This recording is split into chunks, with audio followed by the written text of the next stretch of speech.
Good evening, my name is Cyanide. I'm the Powerlifting Gamer. Today we're talking WoW Classic. In this video I'm going to break down my top 5 favorite WoW Classic raid bosses. We're starting right now. Number 5, Hakkar the Soulflayer. Come, mortals, face the wrath of the Soulflayer. Hakkar the Soulflayer is an ancient blood god whose blood is extremely potent. He was the final boss of the Zul'Gurub raid. Worshipped by the Gurubashi trolls, Hakkar once controlled the Gurubashi Empire in the fallen capital of Zul'Gurub. In the seemingly endless ages following the Great Sundering of Azeroth, nearly 10,000 years ago, the trolls faced a difficult time. The Gurubashi trolls, wrought with famine and terror, driven to the hopeless edge, sought aid from an ancient and dark magic. Hakkar the Soulflayer, a wicked, bloodthirsty spirit, heeded the call of the Gurubashi trolls. Hakkar bestowed his blood secrets upon the Gurubashi. With the help of the blood god, the Gurubashi extended their reach far across Stranglethorn Vale. But the blood god was not satisfied. Hakkar demanded souls to be sacrificed daily as an offering to him. Although the Gurubashi trolls obliged to Hakkar's twisted demands, the blood god's thirst could not be quenched. Hakkar sought to gain access to the physical realm so that he could devour the blood of all mortal creatures. As time went on, the Gurubashi trolls realized the evil nature of the blood god and turned against him. The strongest tribes rose up against Hakkar and his devoted priests, and eventually banished him from the world before he could come to full strength. Number 4, Patchwerk. Behold a creature so putrid and vile, the gruesome embodiment of gluttony and disease, an undead creature created by the arch-lich Kel'thuzad himself, a grim amalgamation of plague-ridden body parts stitched together, full of pus and blood. The abomination so special he was given a name, Patchwerk.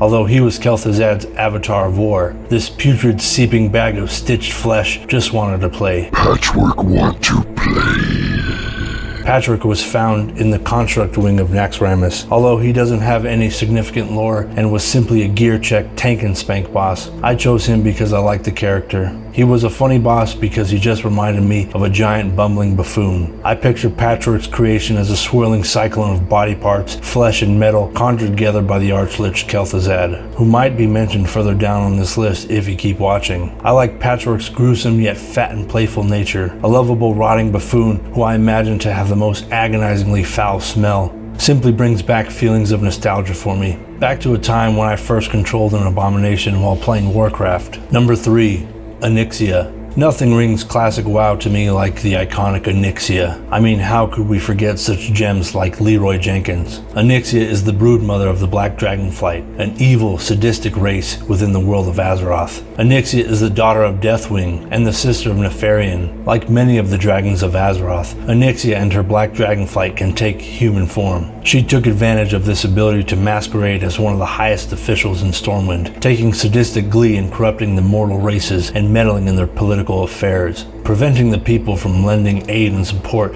to the areas under the influence of her evil brother, Nefarian. With the orchestration of their human personas, Onyxia aided her brother in pursuit of replenishing the Black Dragonflight. Ultimately, Onyxia was discovered and unmasked by the high-ranking advisors of Stormwind. Onyxia took Prince Anduin Wyrn captive and fled back to her secret lair, with King Varian and his forces hot on her trail. The heroes descended upon the depths of Onyxia's lair and slayed the dragon, taking her head back to ornament the gates of Stormwind.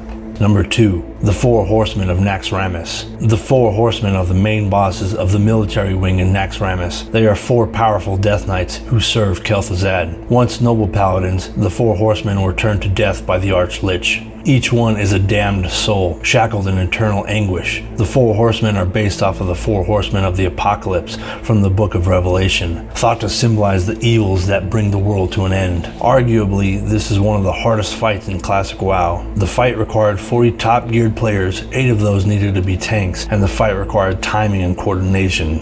The 4 Horsemen were led by Sir Alexandros Mograine, who bears the iconic Ashbringer sword. Even Kel'Thuzad himself wanted that sword back in the day. He sought to harness its power. With the help of the demon lord Balnazar, the 2 corrupted Lord Mograine's son, who then murdered his father, corrupting the Ashbringer itself. Kel'Thuzad then raised Lord Mograine's corpse and used him as a weapon of war. At least in High Lord Mograine's undeath, he has a pretty sweet haircut.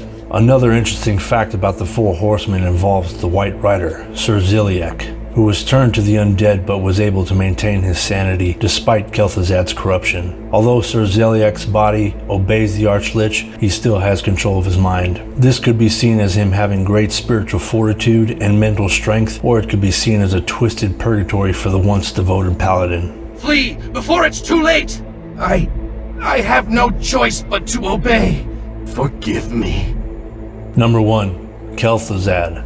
Minions, servants, soldiers of the cold dark, obey the call of Kel'thuzad! Kel'thuzad the Archlich is the final boss of Naxxramas. Once a human sorcerer and a member of the High Council of Mages in Dalaran, Kel'thuzad was swayed under the influence of the Lich King. Now a master of necromancy, Kel'thuzad serves as one of the Lich King's closest advisors, and he is the founder of the Cult of the Damned, an organization of living beings that the Archlich commands to do his bidding. Ironically, in life and in death, Kel'thuzad was driven by knowledge and power. He had a preferred fondness for the dark arts of necromancy and wished to extend his power. He quickly became frustrated with the unimaginative precepts of his peers, and believed them to be narrow-minded. A voice from the immensely powerful Lich King reached out to Kel'thuzad, offering an alternative. Intrigued by the Lich King's promise of knowledge and power, Kel'thuzad traveled to the Frozen Throne, where he prostrated himself and offered his soul to the Dark Lord of the Undead.